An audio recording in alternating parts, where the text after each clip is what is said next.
Thanks for tuning in. Fraser Rodgers here on the Prince George Cougars website. This is the inaugural town hall for the Cougars as we answer your questions here to Cougars ownership and management. I'd like to thank you for submitting all your questions. These were through the Cougars website or through email, and we'll get to as many questions as possible. Some may be cut for time, so we appreciate your consideration and understanding. Today we are joined by Team President John Pateman, Vice President of Business, Mr. Andy Beesley, and of course, GM and Head Coach Mark Lamb as well. We're just going to start, before we get to your questions, with some opening comments, and we'll start with Mr. Pateman. Just like to welcome all our fans to this inaugural town hall meeting. My first run at Zoom, so hopefully it goes okay. And right across the hallway, Mr. Andy Beesley, good morning. Good morning, everybody, and thank you so much to everybody for tuning in. This is really weird, but we're also embracing this opportunity. It's a great time to connect with our fans. We know people have got questions. We want to be as transparent as possible and essentially to connect with everybody out there. So looking forward to hearing your questions and answering them. Yeah, 2020, it's about adaptability. So we're doing our best here over Zoom. And of course, GM and Head Coach Mark Lamb, right now in Saskatchewan, back in family, visiting his family. But Mark, we do appreciate you joining us today, and good morning from the prairies. Yeah, good morning, everybody, and welcome. I think, back in Saskatchewan, out here at the ranch, even had to milk a cow yesterday for a little bit, so it's kind of of my element. But no, I've done a couple of these things. I think it's very important where we're at with our organization, and the fans, the big supporters. I think it's very important to keep them up to speed and in the direction of the hockey team, the business, and that's why we got us all on Zoom here. Well, if you were milking a cow yesterday, this is going to be a walk in the park for you here this morning. So like I mentioned, we're going to have fans submitted questions here. Each questions will be directed to one member here on our town hall. We'll actually just start with Mark, because it's one of the most, I think, timely questions. And Mark, this question from Ryan Murray, he just asked, how does the 2020 WHL Bantam draft class compare to your Bantam draft class from 2019? Well, we had, and it's really hard to compare until a couple of years. But when you put, when we won the lottery, we put ourselves in a position to jump up 2 spots and get a kid that applied for special status, and Riley Height. That's who we picked number 2 overall, and then we had 2 other first-round picks. So when you look at it just like that, and we had 4 in the top 26. When you look at just those picks, not putting any of the other kids, because we think we had a very deep draft, that just having those 3 first-rounders probably puts it. It should be a better draft than the year before. And the question is, would you ever look at retiring jerseys now or in the near future of past players in the Cougars organization here at the CN Rafters? Certainly that hasn't been done in the past with the team. There are certainly a few teams in the league that have done it. Kamloops, who had some real success in the 1990s, winning some Memorial Cups, did retire some numbers. I think if we got to the stage of that level and had that kind of success, quite possibly we would be looking at retiring a jersey in the future. There is a lot of turnover in the league. Right. Players are typically here 3 to 4 years. Maybe we'll have wonderful success and run out of numbers to retire, but I'll leave it at that. Well said. And Andy, we'll ask you your first question, and this one comes from Alan Strowett. Alan's asking, the family 4-pack comes with 2 drinks and a large popcorn, but his kids like to fight over the popcorn bag. So is there opportunities to maybe have some variables within that family pack and maybe provide a couple bags of the famous CN Center popcorn? That's a very specific question, but yeah. The way the family packs go is we haven't designed them for next season yet, but we had a really great deal last year. I think it was $60, and you got 4 tickets and big bag of popcorn and 4 pops. So really couldn't be beat. We'd love to do something like that again this year, and we'll be talking with our food and beverage contractor about putting that together. One of the things you'll find about us, we're pretty friendly with that kind of very specific thing that happens. So, like a suggestion would be if it's just not quite working for you, is just ask the concession for an extra bag, and or bring a bag from home for that matter, and just share the popcorn around a little bit that way. But no, I appreciate the suggestion, Alan. We'll definitely take a look at those family packs and see what we can come up with this season. Yeah, and a follow-up question. One fan named Mike was asking about the family deal. So there was a family deal last year. Obviously, you talked about it, and there's plans to bring that back, correct? Yeah, we love the family deal, and it started to really get a lot of uptake throughout the season. And what we really liked about it this year is we didn't just do it on a Tuesday night in the middle of February. We actually did it for our big feature games. Was typically when you could get those family packs. So yeah, everybody loved them, and we want to do something similar for sure this year. Just one more for you, Andy. It kind of all flows nicely together. So, which promotion last season was most successful in terms of ticket sales? You talk about family packs were popular. What do you think was a promotion that did quite well for the organization? Well, we had our feature games really continue to be strong, and they're getting really popular. So obviously our mega jackpots, we gave away tens of thousands of dollars again to lucky winners this year who came to watch a hockey game and walked out with a big fat wallet full of cash. So that's always a popular one. But we did for the first time in anybody's memory, we did a real live Vegas style wedding, an actual wedding in one of the intermissions, and that was extremely popular, extremely well attended, and boy did the crowd love that. I seem to recall some standing ovations and so on. That was great. We do our Heroes Night. We will for sure be wanting to recognize first responders and other people this next season, and those are always really popular nights. And our Oktoberfest was fantastic. We're definitely planning another Oktoberfest. People love that. I want to shift gears over to Mark again. This question from James Hocko. And James was asking, it kind of pertains to the draft as well, Mark.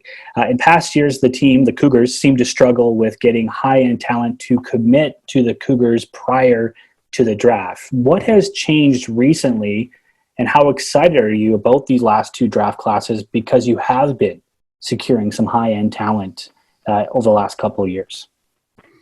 Yeah, I think that was kind of before my time. So I'm kind of looking at. I've been here. We do a lot of work. Our scouts do a really good job of around. You got to get out there. You got to talk to these people. You got to talk to the parents, and the biggest thing is you got to show them the direction that you're going, and tell them the direction that you're going. And we haven't had a lot of success yet. We do have a lot of the pieces in place, and there's agents and parents and people that can see that direction that we're going. So, the conversations that we had this year with. We had tons of conversations, not just with the people that we drafted. We had, many conversations with a lot of, other players. It's not 100% that they want to come to Prince George, but, Bob Simmons and some of the scouts that have been around said this is the most positive year that they've ever had in recruiting players and want to come to Prince George. Yeah, and you can actually echo those comments by just seeing the recent signings and how quickly some of these high-end talent is signing with the organization. Exciting week here for the team. One question over to you, John. A very particular question was asked chair finance season. I lost you a bit there, Fraser, but I assume it was the ownership group finances. Yes, was the question. Yeah. Certainly it's been a struggle financially for the ownership group over the last several years. We've obviously lost a lot of money. I would suggest, last season we were probably 1,500 fans short of paying all our bills per game. That's without making the playoffs. Obviously, making the playoffs and probably getting into the second round of the playoffs, would hugely impact on the financial side of the team, and we're looking forward to doing that in the future. All right, that leads into my next question, Andy. This from Caden Fanshaw. He was just asking, with attendance being down on average the last couple seasons, what is the business side doing to try and change that going forward? Yeah, the answer really is that we understand that when people come out to see the Prince George Cougars, they're expecting the top level of sports entertainment in northern British Columbia, and that their entertainment dollars are limited. We have a lot of stuff to offer here in Prince George, so we have to make sure that we're on our game all the time and offering, again, essentially a night of entertainment for people. So whether it's a Tuesday night at -30 in the middle of February, or it's a prime Saturday night at the end of the season, the way our business staff is trying to approach every game is that it's an individual event unto itself for every single home game. So the idea is you come here, you never quite know what you're going to get some nights, because there's different music on the concourse and different contests on the ice, all sorts of different promotions, giveaways, gimmicks, smoke, mirrors, etc. The idea is that these days people expect to get a full night of entertainment. So we're doing our very, very best every single night to put on as good a show as we possibly can. And I might add, always looking at getting better and trying to find new and innovative ideas. You talk about new and innovative ideas. Stuart Kemp was asking what promotion really worked well. I know it was kind of somewhat asked earlier. We talked about Oktoberfest being a big hit. And what is a promotion maybe you're looking at to bring back, or what's something that really worked well that you think could be a legacy promotion? And if you want, for a laugh, what's a promotion you thought in the last couple of years that just didn't pan out? Well, we've had some that we certainly expected bigger attendance, and it didn't work. I don't know that we've ever had like a total flop when it comes to feature games, because most of them do bring in extra fans for sure. Whether it's 400 fans or 4,000 extra fans, we've had some fairly good success with feature games. But for sure, there's some that we want to expand upon, and in particular, what we're recognizing, especially in light of COVID-19 and what agencies are going through. In fact, tonight I've got a meeting with a community group that is really struggling this summer, like badly suffering, and we think there might be some ways that we can do a feature night and make it good for everybody, make it good for our fans. So it could be in the context of a mega jackpot, so there's a lot of money to be won. But it also helps out the group and maybe do some fundraising for them, or maybe it's just bringing awareness to their organization or helping them with registrations or to educate the public about the great work they're doing. So those are the ones that really are close to our hearts, I think, as far as making it great for our fans, making it great for the players on the team, I might add, because they obviously respond far better to big, excited crowds. But also items that are really good for our community and that contribute back to our community and help us form partnerships out there. So, well said. And talking about COVID-19, this one for you, John, from Mark Lafleur. Just on the ownership level, what are some financial hardships, or what are the challenges for a WHL team right now, and the impact of COVID-19 because of the season being canceled in March, and just a bit of uncertainty here going forward? Certainly the season being canceled, we were actually on the road heading for our last road trip of the season, which was going to be a long road trip because of the World Curling, which ended up getting canceled. So on a positive side, we didn't lose any regular season home games. We had a shot at the playoffs, albeit a long shot. This time of year, typically we're moving forward to next season with a high degree of certainty, and we have a high degree of uncertainty at this point. Certainly at the league level, they're looking at different options on whether or not we open late, or like it is such an unknown status right now of what the future holds, and the financial hardship for ourselves will really start if the season doesn't start on time. And another one for you kind of dovetails into the COVID-19 topic from Dustin Carlson. He is a season member. He is yet to renew, but wants to. But his question is, will there be any sort of refund policy if the season indeed is shortened or canceled due to the ongoing pandemic for season memberships? Well, certainly we'll make the season member whole. So if it's a shortened season, we'll recognize that, and they'll either be able to apply their season membership to the following season, or if they so desire, get a refund. And again, for if the season doesn't happen, we will make them whole in terms of they're only ultimately going to get be paying for games that they actually get to see when they get to see them. Thank you very much. Transitioning over to GM and head coach Mark Lamb. One question from online. They want to put the crystal ball in front of you and get you to predict who will be the Cougars' next 30 goal scorer. We last had Josh Mazer, a very good scorer in his history here with the Cougars, but who do you think could be the next 30 goal scorer in the Cougars going forward? Well, we traded for Johnny Hooker, at the deadline. He's a goal scorer. I think a few of the guys can score a lot more. Brown, Kalina, Kofor. I think by committee, I think Eastman's going to be a power forward that scores goals. I'm not sure if he'll get 30 next year. And then you look to our back end. You got a guy like Moberg. 30 goals is a lot of goals for a defenseman, but the way he was coming on at the end of the year, and the way our power play was starting to get some momentum, and that's where you can get a lot of points. So really expect a big year out of those guys. But and we're still building that goal scorer. We got these guys that are coming in the draft that have been huge goal scorers their whole minor hockey league career. So that's coming, and we got a lot of it coming. It should be exciting times ahead. And speaking of those prospects, other than Riley Height, Mark, which Cougars prospect are you most excited about, and why?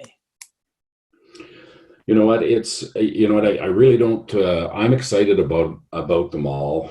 I don't like to put one in front of the other, because in this business, you have them rated. They're rated first, second, third round, and that's pretty. But after the draft is over, it really doesn't matter. They got to do the right things, and they got to do the right things right away. And that's like, as soon as you get drafted, can you work out? It's a little bit different situation right now with this COVID, but who's going to put the most work in to be the best player? And it's usually, you really don't know what player that is right now. You don't really know the work ethic. You don't know the day-to-day, how they really go about the bit. You don't know how much they really love hockey. You don't know if they're going to be the gym rat. Usually these guys that are so dedicated, that get to the gym all the time, they go by people. So it's not really one player. I'm so excited about the whole group of the core group of a bunch of players that we have drafted, and all of them in their own little right are great players right now. They've proven it. They went through the draft. They excelled at their level. Can they take it to the next level? And another one just on that topic, Mark, for you, you talk about the foundation, this core the last couple of years coming together and opening up a nice window in the near future to be a very competitive team. When can Cougars fans realistically expect a team that's going to be that consistent playoff contender in the near future, if you want to try to handicap a timeline for us? Well, just like I said, the draft is one thing, and then they got to do the right things, and we got to help them do the right thing to be a very strong, successful team. And everybody wants to win a championship, but you just don't automatically put a couple players in your lineup and you're going to win that championship. A lot of factors come into play. But I am excited about the direction of this team. We've got lots of prospects. I think in 2 to 3 years we could be we could be a really, really good team. It was exciting to see that playoff push, that 2-week window there, to see those players come together, and hopefully that a preview of what is to come. Just transitioning over to Andy, and attendance question here again, this one from Richard Young. Richard just asking about ticket pricing and saying, if you would lower ticket prices, would that attract more fans on average? What's better, 2,000 fans at the current average or 3,000 fans at a, as he calls it, a cheaper ticket prices? That from Richard Young. Yeah, and that, ticket pricing is something we spend a lot of time talking about it here, and I know it's a popular topic of conversation, and it's something that we are continuing to adjust. We listen to people, we look around the entire Canadian Hockey League, but most particularly we look around the BC teams and see what they're doing. And we've nailed it on some of the prices in the past, and we probably would like to revisit some of the price we've done in the past. But the one comment that I can make moving forward is that we want to commit to our fan base that, compared to seat to seat comparison, age to age comparison with all the other BC teams, we want to commit to making sure that we are the most affordable prices moving forward for walk-up tickets specifically. And second to that, I might add that also to offer people some really good choices, because some people are very price sensitive. Some people are more interested in where they specifically sit.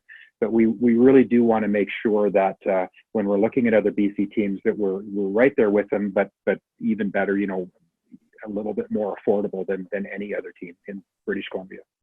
And on the topic of tickets, a season member here, Stephen, asking about disabled pricing for those who are disabled. He himself says he is blind, but does come to our games because he likes to listen and therefore needs a companion to help him, assist him at games.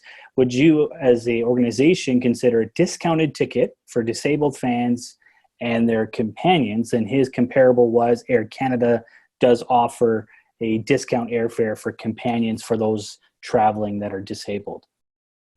Well, the short answer is yes. In fact, we do that. And again, that's another topic that we often talk about, is taking care of customers that have special needs and so on. But rather than just do a companion discount, we've actually discounted all of those seats. So if you were eligible to sit in a wheelchair seating area, whether you are a companion or whether you're in a chair, those are in fact already heavily discounted tickets. So we're going to continue with that program for sure. Well, that's great on. Back over to you, Mark, getting onto the hockey side of things. A common question, we have a few of these on the same topic, so we'll ask you this one. Did your role as both GM and head coach prevent you from playing a bigger role in the scouting decisions from this recent WHL Bantam draft, or was it just status quo? No, it was a different, because the league got shut down and we didn't finish those final tournaments. So there was a lot of kids that I didn't see that I usually get to see. No matter if we're in the playoffs or not, you can still sneak away and see some of those provincial tournaments. So I didn't get to see any of those. That being said, either did a lot of the other GMs and stuff. So, but I really, our scouts, they put in a lot of work. We changed a lot of things. Scouting staff brought in new people. They really did a good job. At the draft this year, you're always happy at the draft. At the end of the draft, you're some players that you want. But this year, it really seemed like there were so many good players, and it was really deep. So it did change this year, but more than anything, it was because of the COVID. Another one for you, Mark, from Mark Lafleur. Outside of the Bantam draft and the CHL import draft, how are the Cougars trying to secure new pathways of talent? Of talent? Yes. Yeah, we try. Well, that's been a main focus for the last couple of years, is skill and goal scoring. Our team had a hard time scoring goals. We didn't have that. We had, Mazer was our leading goal scorer, and he was, 70 some in the league. That being said, our team played hard, and we played as a real good group. But you need more skill, you need more creativity, you need more offense in your lineup, and you just don't put offense in your lineup and you're going to score. You have to keep that foundation. You have to keep that structure of a good team game with playing with the puck and doing a lot of the right things, and that'll let you score some more goals. Well said. And over to you, Andy. This from Vicky Brown. She's just asking, assuming the season does go ahead in some form, will there be any changes or ability to be affected by this ongoing COVID-19 pandemic? Because that is an interesting topic of discussion for sure. Yeah, for sure. That's a really good question. I guess the best way I can answer that is to say that we are really very precisely and carefully following the direction that's given to us by our federal, provincial, and I might add league people that are kind of giving us guidance and so on. And yeah, there probably will be some changes. Right now, it's same for everybody, which is trying to be sort of control the bubble of people that you're within, washing your hands, having separate areas for people, and so on. But we will be closely monitoring that and making any adjustments as required. But I don't have a precise answer for that yet. Right on. And another one for you, Andy. This from a couple people, so I thought I'd ask this on behalf of a few submissions. Season members did really enjoy pre-game emails when it came to game days, getting game day previews. Was that something that you may look at and bring back here in the near future? Well, I appreciate that question. Fraser, I might put you on the spot right now and ask you the same question, because I think it's a great idea. I've heard that from a few members as well, that and people that would like to get some kind of exclusive content or some regular updates from our team. And I think we should look at that for sure. And maybe you can comment on that yourself. Yeah, it'd be something that I think if it was that popular, we're more than happy to bring that back here for our fans here starting in the fall for our season members. John, we're just talking about COVID-19 and the ripple effects and the implications, not just in sports, but here in the community. But we have one question, and it's, do you have a plan B if the season doesn't open as scheduled? And that's probably something more on a league level as well, but has there been communication? As you mentioned, there is some sort of talk on contingencies, but probably right now, I bet it's a lot of it unknown. But is there some sort of plan B in place? That from Dottie Bond. Well, certainly at the league level, there's conversations amongst the league governors literally every week at this point. And, whether it starts on time, does it start late, is it a shortened schedule? Certainly the scheduling is always a challenge, with potentially teams like, in some of the major centers share arenas with other. So certainly there has been all kinds of scenarios in terms of the season not starting on time, which I believe is September 19th, 20th. So yes, there's the scheduling is the most difficult thing for all the teams to work out. And again, there has been, lots of options explored. And that's really at this time, that's all we can do. We have no idea what rules we may be facing or where COVID-19 is, come September. Yeah, that's a good point. Andy, you'd like to add? Yeah, further to John's point, one of the things that I know the league is looking at, and all the teams are looking at, and even our building management here is looking at just some different hypotheticals. And it's too early to plan anything now because none of us know the answers. But we're even looking at things like how to safely open up the regular season, just as planned, but maybe with some changes to how the washrooms are used or how lineups work, or even where we sit people in the arena. So right. I guess I wanted to just give my assurances to fans out there that are curious that while none of us have the answers, there's a lot of work behind the scenes going on in terms of coming up with different scenarios and different hypotheses and plans and so on. So there will be a full range of different options out there once we are able to be told what's going to happen to us. And Mark, I just want to maybe get your 2 cents on this as well. Just at the GM coaching level, there's a lot of unknowns, as we just talked about here with John and Andy. That's going to be challenging for you guys too. I know you're planning, going full steam ahead for a September start, but what is the discussion at the GM head coaching level around the league on this COVID-19 topic right now? Yeah, it's all the same. We're just kind of wait and see and doing stuff. But another thing that on the hockey side that we're doing is, guys gotta be in shape. And for a lot of the kids, it's a struggle right now. Some of them are lucky enough to have gyms in their place where they can work out. Obviously, there's no place to skate or anything like that, and it's getting to the time where these kids start their workout programs. So I'm kind of looking at that, the start of the season. We're all on the same page there. We got different programs. We're reaching out to the guys now. If they don't have the facility, we got to do different things. There's different exercises and stuff that we can get these kids to do, and I think more than anything, they're really receptive to this right now because they're somewhat bored, and they're looking for something to do. So right. Any type of thing that we can give them that's positive, that's indicative to hockey and getting better in hockey, I think they're very receptive to it.